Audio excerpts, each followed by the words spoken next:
Capítulo 4. Das férias anuais. Seção 1. Do direito a férias e da sua duração. Artigo 129. Todo empregado terá direito anualmente ao gozo de um período de férias, sem prejuízo da remuneração. Artigo 130. Após cada período de 12 meses de vigência do contrato de trabalho, o empregado terá direito a férias na seguinte proporção. Inciso 1. 30 dias corridos, quando não houver faltado ao serviço mais de 5 vezes. Inciso 2. 24 dias corridos, quando houver tido de 6 a 14 faltas. Inciso 3. 18 dias corridos, quando houver tido de 15 a 23 faltas. Inciso 4. 12 dias corridos, quando houver tido de 24 a 32 faltas. Parágrafo 1º. É vedado descontar, do período de férias, as faltas do empregado ao serviço. Parágrafo 2º. O período das férias será computado para todos os efeitos como tempo de serviço. Artigo 130. A. Revogado. Artigo 131. Não será considerada falta ao serviço, para os efeitos do artigo anterior, a ausência do empregado. Inciso 1. Nos casos referidos no artigo 473.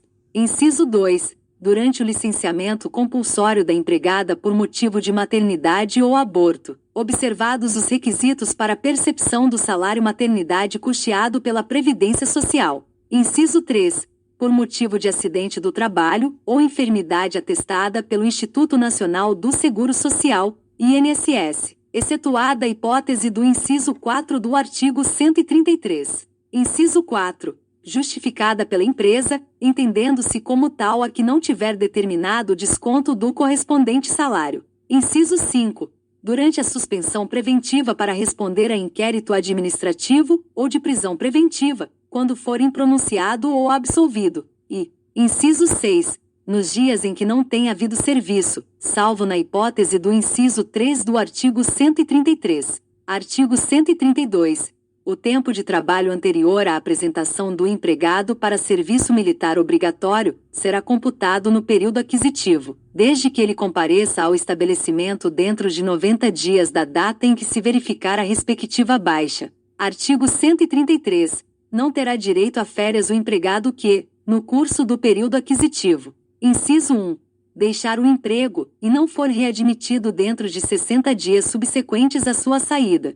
Inciso 2. Permanecer em gozo de licença, com percepção de salários, por mais de 30 dias. Inciso 3.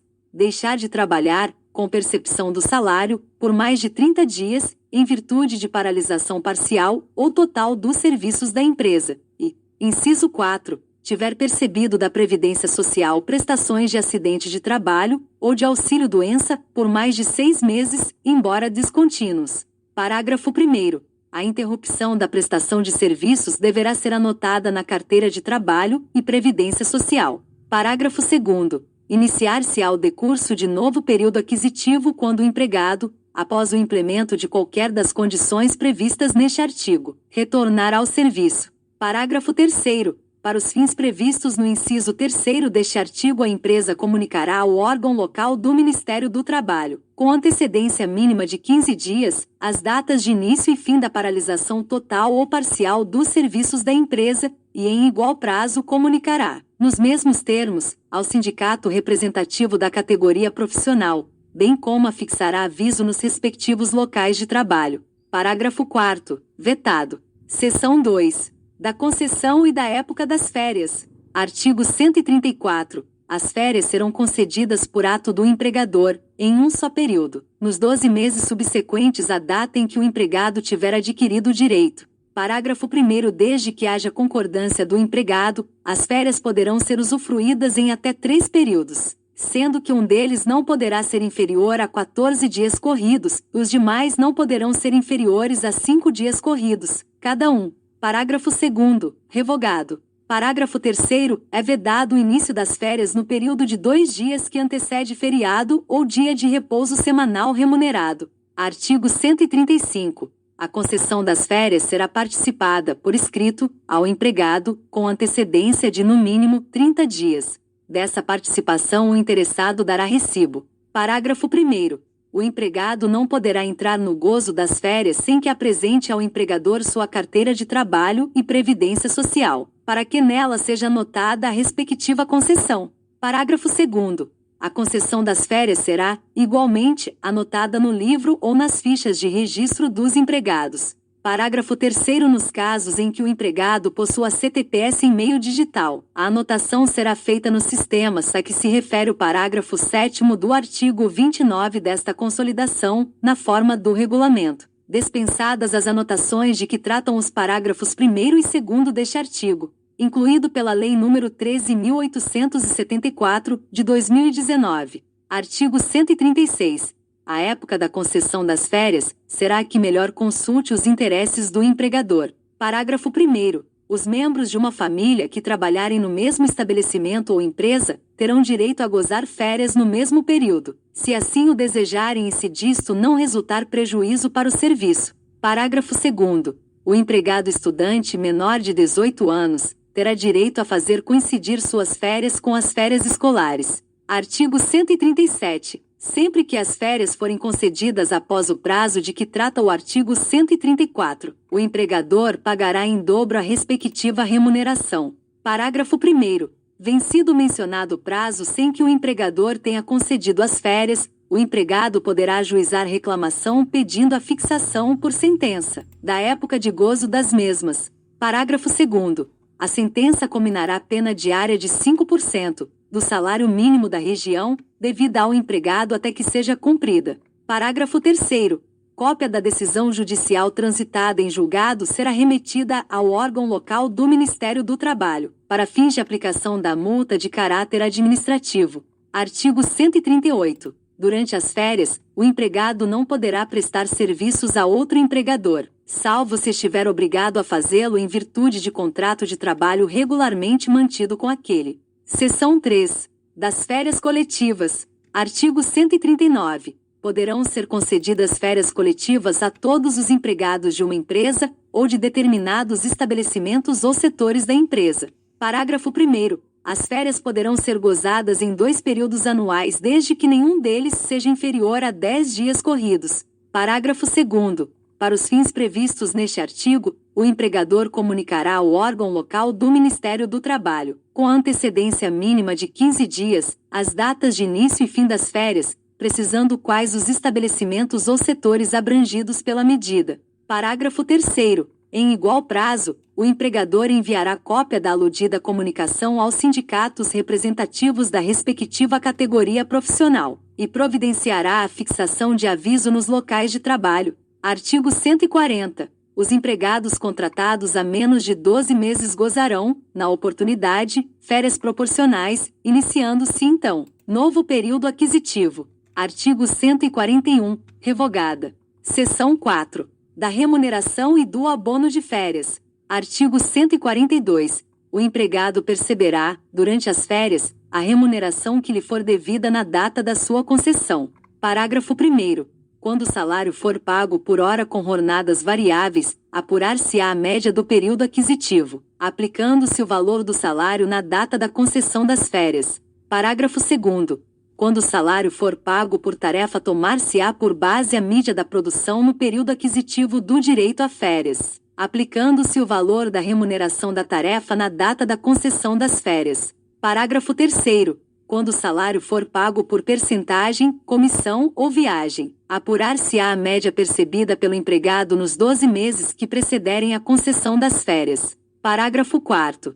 A parte do salário paga em utilidade será computada de acordo com a anotação na carteira de trabalho e previdência social. Parágrafo 5º. Os adicionais por trabalho extraordinário noturno, insalubre ou perigoso serão computados no salário que servirá de base ao cálculo da remuneração das férias. Parágrafo 6º. Se no momento das férias, o empregado não estiver percebendo o mesmo adicional do período aquisitivo, ou quando o valor deste não tiver sido uniforme, será computada a média do decimal recebida naquele período, após a atualização das importâncias pagas, mediante incidência dos percentuais dos reajustamentos salariais supervenientes.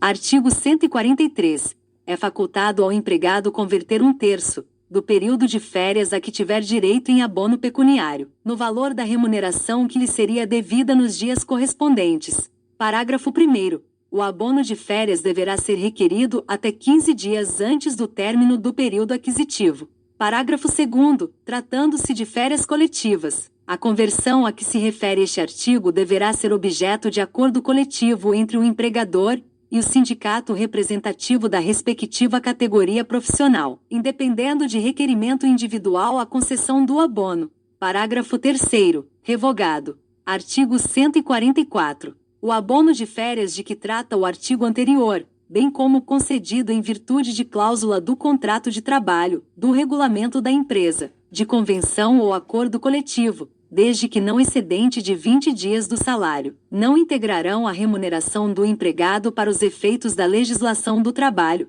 Artigo 145. O pagamento da remuneração das férias, se for o caso, o do abono referido no artigo 143, serão efetuados até 2 dias antes do início do respectivo período. Parágrafo único. O empregado dará quitação do pagamento, com indicação do início e do termo das férias. Seção 5. Dos efeitos da cessação do contrato de trabalho. Artigo 146. Na cessação do contrato de trabalho, qualquer que seja a sua causa, será devida ao empregado a remuneração simples ou em dobro, conforme o caso, correspondente ao período de férias cujo direito tenha adquirido. Parágrafo único. Na cessação do contrato de trabalho, após 12 meses de serviço, o empregado, desde que não haja sido demitido por justa causa, terá direito à remuneração relativa ao período incompleto de férias, de acordo com o artigo 130, na proporção de 1/12 avós, por mês de serviço ou fração superior a 14 dias. Artigo 147. O empregado que for despedido sem justa causa, ou cujo contrato de trabalho se extinguir em prazo predeterminado, antes de completar 12 meses de serviço, terá direito à remuneração relativa ao período incompleto de férias, de conformidade com o disposto no artigo anterior. Artigo 148. A remuneração das férias, ainda quando devida após a cessação do contrato de trabalho, terá natureza salarial, para os efeitos do artigo 449. Seção 6. Do início da prescrição. Artigo 149. A prescrição do direito de reclamar a concessão das férias ou pagamento da respectiva remuneração é contada do término do prazo mencionado no artigo 134, ou se for o caso, da cessação do contrato de trabalho. Seção 7. Disposições especiais. Artigo 150. O tripulante que, por determinação do armador, for transferido para o serviço de outro, terá computado, para o efeito de gozo de férias, o tempo de serviço prestado ao primeiro, ficando obrigado a concedê-las o armador em cujo serviço ele se encontra na época de gozá-las. Parágrafo 1º. As férias poderão ser concedidas, a pedido dos interessados e com a aquiescência do armador, parceladamente, nos portos de escala de grande estadia do navio, aos tripulantes ali residentes. Parágrafo 2º. Será considerada grande estadia a permanência no porto por prazo excedente de 6 dias. Parágrafo 3º. Os embarcadiços, para gozarem férias nas condições deste artigo, deverão pedi-las por escrito, ao armador, antes do início da viagem, no porto de registro ou armação. Parágrafo 4º. O tripulante, ao terminar as férias, apresentar-se-á ao armador, que deverá designá-lo para qualquer de suas embarcações ou adir a algum dos seus serviços terrestres, respeitadas a condição pessoal e a remuneração. Parágrafo 5º. Em caso de necessidade determinada pelo interesse público e comprovada pela autoridade competente, poderá o armador ordenar a suspensão das férias já iniciadas ou a iniciar-se, ressalvado ao tripulante o direito ao respectivo gozo posteriormente. Parágrafo 6º. O delegado do trabalho marítimo poderá autorizar a acumulação de 2 períodos de férias do marítimo, mediante requerimento justificado. Inciso 1. Do sindicato quando se tratar de sindicalizado, e, inciso 2, da empresa quando o empregado não for sindicalizado. Artigo 151. Enquanto não se criar um tipo especial de caderneta profissional para os marítimos, as férias serão anotadas pela capitania do porto na caderneta matrícula do tripulante, na página das observações. Artigo 152. A remuneração do tripulante, no gozo de férias, será acrescida da importância correspondente à etapa que estiver vencendo. Seção 8ª. Das penalidades. Artigo 153. As infrações ao disposto neste capítulo serão punidas com multas de valor igual a 160 BTN, por empregado em situação irregular. Parágrafo único. Em caso de reincidência, embaraço ou resistência à fiscalização, emprego de artifício ou simulação com o objetivo de fraudar a lei, a multa será aplicada em dobro. Capítulo 5. Da Segurança e da Medicina do Trabalho. Seção 1. Disposições gerais. Artigo 154. A observância, em todos os locais de trabalho, do disposto neste capítulo, não desobriga as empresas do cumprimento de outras disposições que, com relação à matéria, sejam incluídas em códigos de obras ou regulamentos sanitários dos estados ou municípios em que se situem os respectivos estabelecimentos, bem como daquelas oriundas de convenções coletivas de trabalho. Artigo 155. Incumbe ao órgão de âmbito nacional competente em matéria de segurança e medicina do trabalho. Inciso 1. Estabelecer, nos limites de sua competência, normas sobre a aplicação dos preceitos deste capítulo, especialmente os referidos no artigo 200. Inciso 2. Coordenar, orientar, controlar e supervisionar a fiscalização e as demais atividades relacionadas com a segurança e a medicina do trabalho em todo o território nacional, inclusive a Campanha Nacional de Prevenção de Acidentes do Trabalho. Inciso 3. Conhecer, em última instância, dos recursos, voluntários ou de ofício, das decisões proferidas pelos delegados regionais do trabalho, em matéria de segurança e medicina do trabalho. Artigo 156. Compete especialmente às delegacias regionais do trabalho, nos limites de sua jurisdição. Inciso 1. Promover a fiscalização do cumprimento das normas de segurança e medicina do trabalho. Inciso 2. Adotar as medidas que se tornem exigíveis, em virtude das disposições deste capítulo, determinando as obras e reparos que, em qualquer local de trabalho, se façam necessárias. Inciso 3.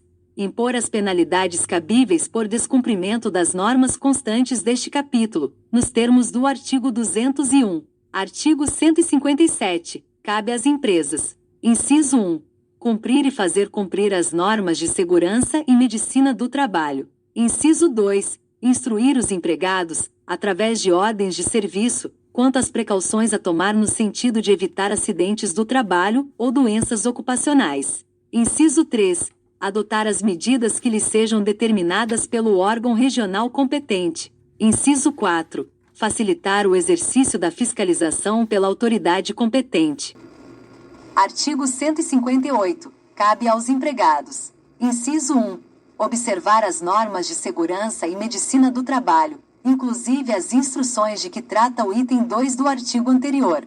Inciso 2. Colaborar com a empresa na aplicação dos dispositivos deste capítulo. Inciso 3. Conhecer, em segunda e última instância, dos recursos voluntários ou de ofício, das decisões proferidas pelos delegados regionais do trabalho em matéria de segurança e higiene do trabalho.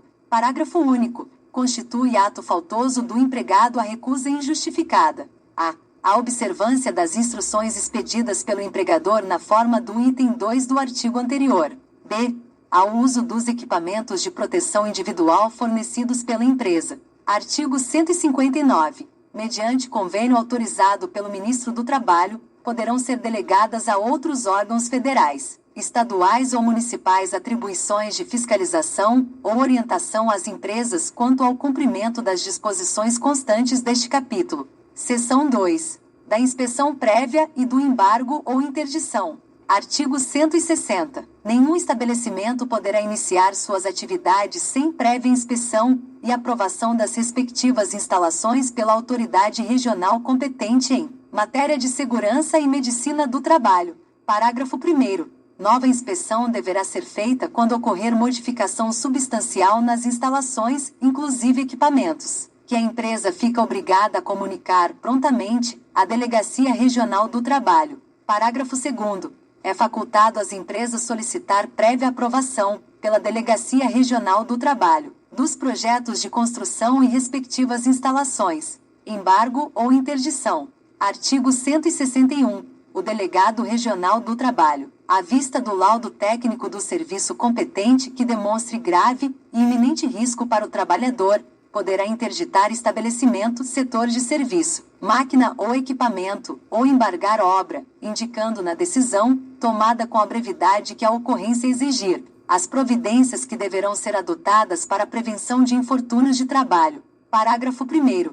As autoridades federais, estaduais e municipais darão imediato apoio às medidas determinadas pelo Delegado Regional do Trabalho. Parágrafo 2º. A interdição ou embargo poderão ser requeridos pelo serviço competente da Delegacia Regional do Trabalho e ainda, por agente da Inspeção do Trabalho ou por entidade sindical. Parágrafo 3º. Da decisão do Delegado Regional do Trabalho, poderão os interessados recorrer, no prazo de 10 dias, para o órgão de âmbito nacional competente em matéria de segurança e medicina do trabalho, ao qual será facultado dar efeito suspensivo ao recurso. Parágrafo 4º. Responderá por desobediência, além das medidas penais cabíveis, quem, após determinada interdição ou embargo, ordenar ou permitir o funcionamento do estabelecimento ou de um dos seus setores, a utilização de máquina ou equipamento, ou o prosseguimento de obra, se, em consequência, resultar em danos a terceiros. Parágrafo 5º. O Delegado Regional do Trabalho, independente de recurso, e após laudo técnico do serviço competente, poderá levantar a interdição. Parágrafo 6º. Durante a paralisação dos serviços, em decorrência da interdição ou embargo, os empregados receberão os salários como se estivessem em efetivo exercício. Seção 3. Dos órgãos de segurança e de medicina do trabalho nas empresas. Artigo 162. As empresas, de acordo com normas a serem expedidas pelo Ministério do Trabalho, estarão obrigadas a manter serviços especializados em segurança e em medicina do trabalho. Parágrafo único. As normas a que se refere este artigo estabelecerão a classificação das empresas segundo o número de empregados e a natureza do risco de suas atividades. B. O número mínimo de profissionais especializados exigido de cada empresa, segundo o grupo em que se classifique, na forma da linha anterior. C. A qualificação exigida para os profissionais em questão e o seu regime de trabalho. D. As demais características e atribuições dos serviços especializados em segurança e em medicina do trabalho, nas empresas. Artigo 163. Será obrigatória a constituição de Comissão Interna de Prevenção de Acidentes, CIPA, de conformidade com instruções expedidas pelo Ministério do Trabalho, nos estabelecimentos ou locais de obra nelas especificadas. Parágrafo único. O Ministério do Trabalho regulamentará as atribuições, a composição e o funcionamento da CIPA-S. Artigo 164. Cada CIPA será composta de representantes da empresa e dos empregados, de acordo com os critérios que vierem a ser adotados na regulamentação de que trata o parágrafo único do artigo anterior. Parágrafo 1º. Os representantes dos empregadores, titulares e suplentes, serão por eles designados. Parágrafo 2º. Os representantes dos empregados, titulares e suplentes, serão eleitos em escrutínio secreto, do qual participem, independentemente de filiação sindical, exclusivamente os empregados interessados. Parágrafo 3º. O mandato dos membros eleitos da CIPA terá a duração de 1 ano, permitida uma reeleição. Parágrafo 4º. O disposto no parágrafo anterior não se aplicará ao membro suplente que, durante o seu mandato, tenha participado de menos da metade do número de reuniões da CIPA. Parágrafo 5º. O empregador designará, anualmente, dentre os seus representantes, o presidente da CIPA, e os empregados elegerão, dentre eles, o vice-presidente. Artigo 165. Os titulares da representação dos empregados na CIPA-S não poderão sofrer despedida arbitrária, entendendo-se como tal a que não se fundar em motivo disciplinar, técnico, econômico ou financeiro. Parágrafo único. Ocorrendo a despedida, caberá ao empregador, em caso de reclamação à Justiça do Trabalho, comprovar a existência de qualquer dos motivos mencionados neste artigo, sob pena de ser condenado a reintegrar o empregado. Seção 4. Do equipamento de proteção individual. Artigo 166. A empresa é obrigada a fornecer aos empregados, gratuitamente, equipamento de proteção individual adequado ao risco e em perfeito estado de conservação e funcionamento, sempre que as medidas de ordem geral não ofereçam completa proteção contra os riscos de acidentes e danos à saúde dos empregados. Redistribuição de aprovações burocráticas emitidas pelo extinto Ministério do Trabalho. Artigo 167. O equipamento de proteção só poderá ser posto à venda ou utilizado com a indicação do certificado de aprovação do Ministério do Trabalho. Seção 5. Das medidas preventivas de medicina do trabalho. Artigo 168. Será obrigatório o exame médico, por conta do empregador, nas condições estabelecidas neste artigo e nas instruções complementares a serem expedidas pelo Ministério do Trabalho. Inciso 1. A admissão. Inciso 2. Na demissão. Inciso 3. Periodicamente. Parágrafo 1º. O Ministério do Trabalho baixará instruções relativas aos casos em que serão exigíveis exames. A. Por ocasião da demissão. B. Complementares. Parágrafo 2º. Outros exames complementares poderão ser exigidos, a critério médico, para apuração da capacidade ou aptidão física e mental do empregado para a função que deva exercer. Parágrafo 3º. O Ministério do Trabalho estabelecerá, de acordo com o risco da atividade e o tempo de exposição, a periodicidade dos exames médicos. Parágrafo 4º. O empregador manterá, no estabelecimento, o material necessário à prestação de primeiros socorros médicos, de acordo com o risco da atividade. Parágrafo 5º. O resultado dos exames médicos, inclusive o exame complementar, será comunicado ao trabalhador, observados os preceitos da ética médica. Parágrafo 6º. Serão exigidos exames toxicológicos, previamente à admissão e por ocasião do desligamento, quando se tratar de motorista profissional, assegurados o direito à contraprova em caso de resultado positivo, e a confidencialidade dos resultados dos respectivos exames.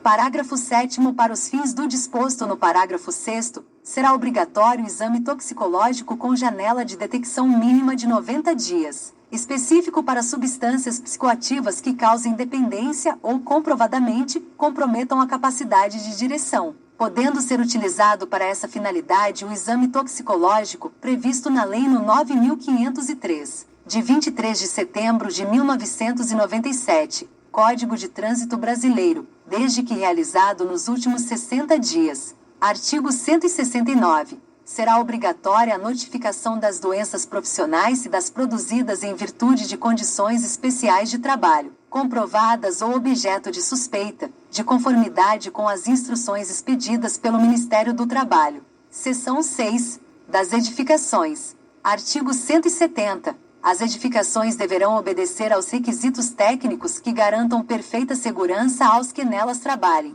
Artigo 171. Os locais de trabalho deverão ter, no mínimo, 3 metros de pé direito, assim considerada a altura livre do piso ao teto. Parágrafo único. Poderá ser reduzido esse mínimo desde que atendidas as condições de iluminação e conforto térmico compatíveis com a natureza do trabalho, sujeitando-se tal redução ao controle do órgão competente em matéria de segurança e medicina do trabalho. Artigo 172. 0S pisos dos locais de trabalho não deverão apresentar saliências, nem depressões que prejudiquem a circulação de pessoas ou a movimentação de materiais. Artigo 173. As aberturas nos pisos e paredes serão protegidas de forma que impeçam a queda de pessoas ou de objetos. Artigo 174. As paredes, escadas, rampas de acesso, passarelas, pisos, corredores, coberturas e passagens dos locais de trabalho deverão obedecer às condições de segurança e de higiene do trabalho estabelecidas pelo Ministério do Trabalho e manter-se em perfeito estado de conservação e limpeza. Seção 7. Da iluminação. Artigo 175. Em todos os locais de trabalho deverá haver iluminação adequada, natural ou artificial, apropriada à natureza da atividade. Parágrafo 1º. A iluminação deverá ser uniformemente distribuída, geral e difusa, a fim de evitar ofuscamento, reflexos incômodos, sombras e contrastes excessivos. Parágrafo 2º. O Ministério do Trabalho estabelecerá os níveis mínimos de iluminamento a serem observados. Seção 8.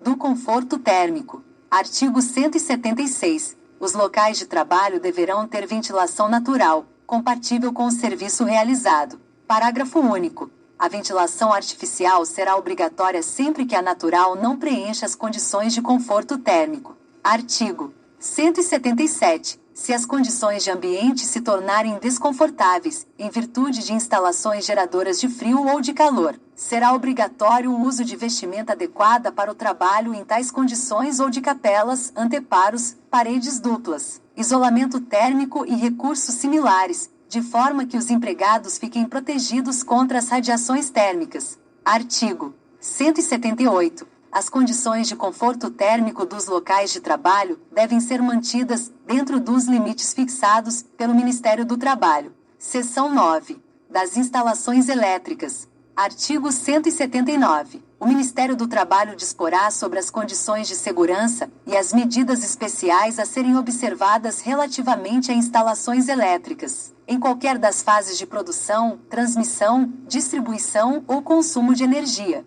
Artigo 180. Somente profissional qualificado poderá instalar, operar, inspecionar ou reparar instalações elétricas. Artigo 181. Os que trabalharem em serviços de eletricidade ou instalações elétricas devem estar familiarizados com os métodos de socorro a acidentados por choque elétrico. Seção 10. Da movimentação, armazenagem e manuseio de materiais. Artigo 182. O Ministério do Trabalho estabelecerá normas sobre: inciso 1. As precauções de segurança na movimentação de materiais nos locais de trabalho, os equipamentos a serem obrigatoriamente utilizados, as condições especiais a que estão sujeitas a operação e a manutenção desses equipamentos, inclusive exigências de pessoal habilitado. Inciso 2. As exigências similares relativas ao manuseio e à armazenagem de materiais, inclusive quanto às condições de segurança e higiene relativas aos recipientes e locais de armazenagem e os equipamentos de proteção individual. Inciso 3. A obrigatoriedade de indicação de carga máxima permitida nos equipamentos de transporte, dos avisos de proibição de fumar e de advertência quanto à natureza perigosa ou nociva à saúde das substâncias em movimentação ou em depósito, bem como das recomendações de primeiros socorros e de atendimento médico e símbolo de perigo, segundo padronização internacional, nos rótulos dos materiais ou substâncias armazenados ou transportados. Parágrafo único. As disposições relativas ao transporte de materiais aplicam-se, também, no que couber, ao transporte de pessoas nos locais de trabalho. Artigo 183. As pessoas que trabalharem na movimentação de materiais deverão estar familiarizados com os métodos raciocinais de levantamento de cargas. Seção 11. Das máquinas e equipam. Artigo 184. As máquinas e os equipamentos deverão ser dotados de dispositivos de partida e parada e outros que se fizerem necessários para a prevenção de acidentes do trabalho, especialmente quanto ao risco de acionamento acidental. Parágrafo único. É proibida a fabricação, a importação, a venda, a locação e o uso de máquinas e equipamentos que não atendam ao disposto neste artigo. Artigo 185. Os reparos, limpeza e ajustes somente poderão ser executados com as máquinas paradas, salvo se o movimento for indispensável à realização do ajuste. Artigo 186. O Ministério do Trabalho estabelecerá normas adicionais sobre proteção e medidas de segurança na operação de máquinas e equipamentos, especialmente quanto à proteção das partes móveis, distância entre estas, vias de acesso às máquinas e equipamentos de grandes dimensões, emprego de ferramentas, sua adequação e medidas de proteção exigidas quando motorizadas ou elétricas. Seção 12. Das caldeiras, fornos e recipientes sob pressão. Artigo 187. As caldeiras, equipamentos e recipientes em geral que operam sob pressão deverão dispor de válvula e outros dispositivos de segurança, que evitem seja ultrapassada a pressão interna de trabalho compatível com a sua resistência. Parágrafo único. O Ministério do Trabalho expedirá normas complementares quanto à segurança das caldeiras, fornos e recipientes sob pressão, especialmente quanto ao revestimento interno, à localização, à ventilação dos locais e outros meios de eliminação de gases ou vapores prejudiciais à saúde, e demais instalações ou equipamentos necessários à execução segura das tarefas de cada empregado. Artigo 188. As caldeiras serão periodicamente submetidas a inspeções de segurança, por engenheiro ou empresa especializada, inscritos no Ministério do Trabalho, de conformidade com as instruções que, para esse fim, forem expedidas. Parágrafo 1º. Toda caldeira será acompanhada de prontuário com documentação original do fabricante, abrangendo, no mínimo, especificação técnica, desenhos, detalhes, provas e testes realizados durante a fabricação e a montagem, características funcionais e a pressão máxima de trabalho permitida. PMT.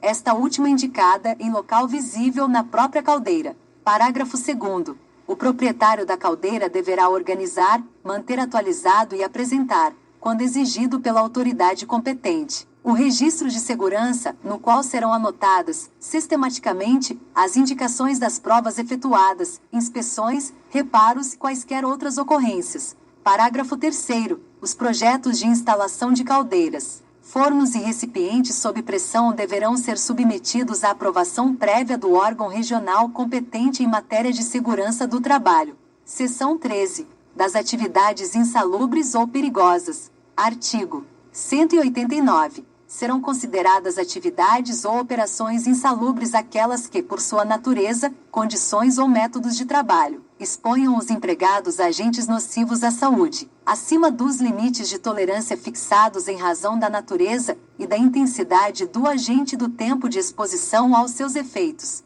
Artigo 190. O Ministério do Trabalho aprovará o quadro das atividades e operações insalubres e adotará normas sobre os critérios de caracterização da insalubridade, os limites de tolerância aos agentes agressivos, meios de proteção e o tempo máximo de exposição do empregado a esses agentes. Parágrafo único. As normas referidas neste artigo incluirão medidas de proteção do organismo do trabalhador nas operações que produzem aerodispersóides tóxicos, irritantes, alérgicos ou incômodos. Artigo 191.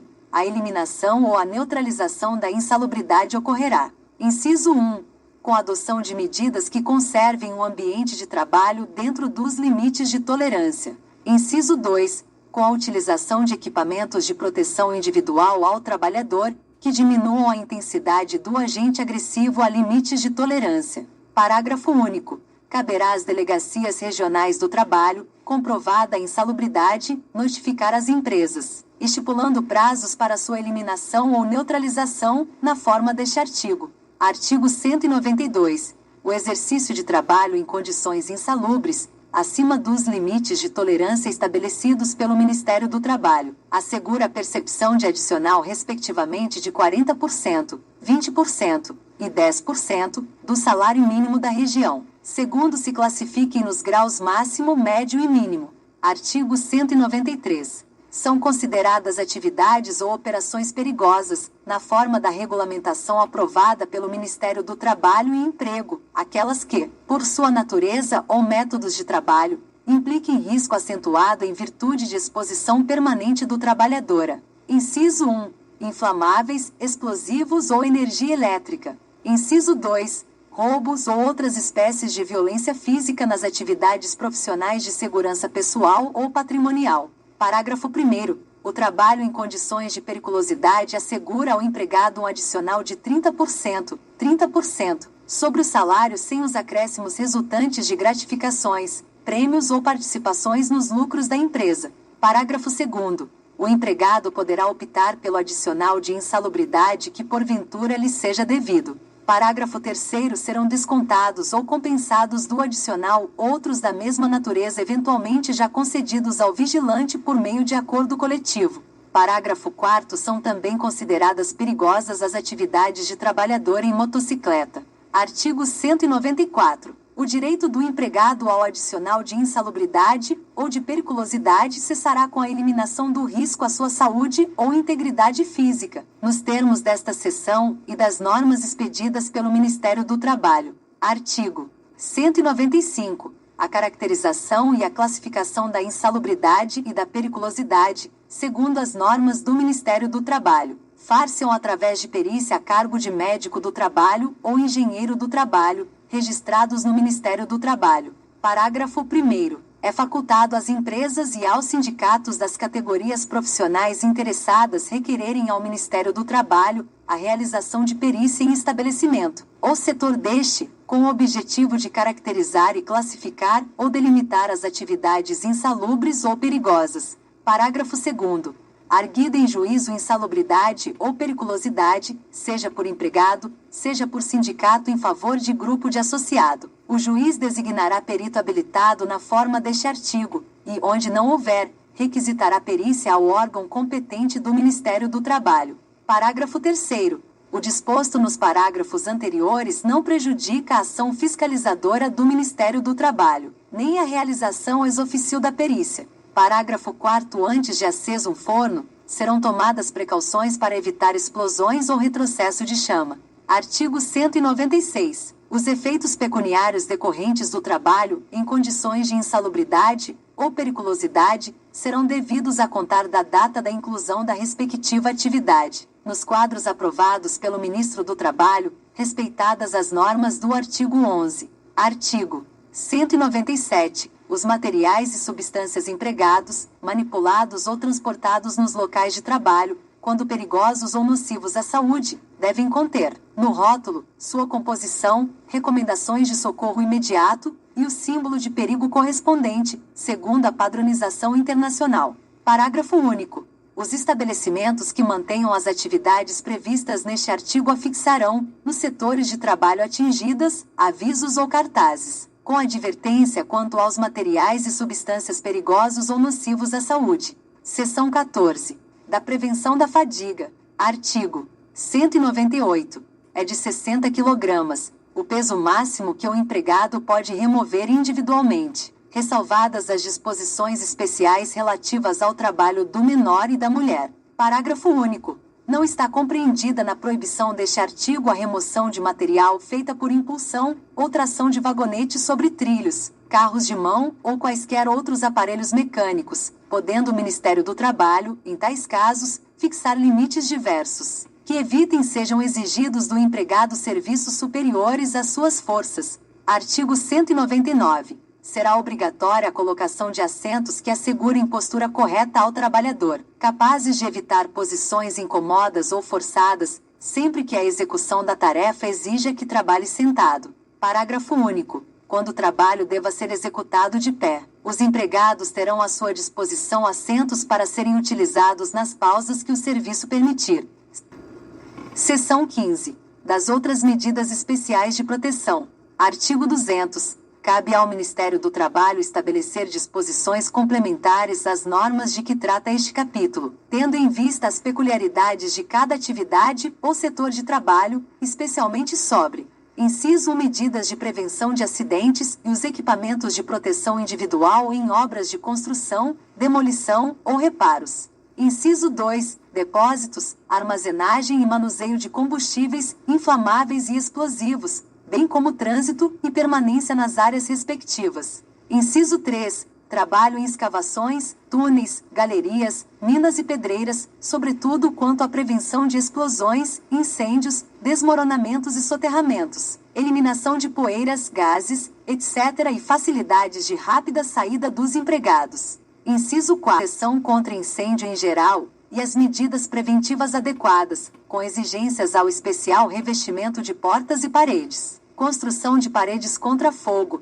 diques e outros anteparos, assim como garantia geral de fácil circulação, corredores de acesso e saídas amplas e protegidas, com suficiente sinalização. Inciso 5.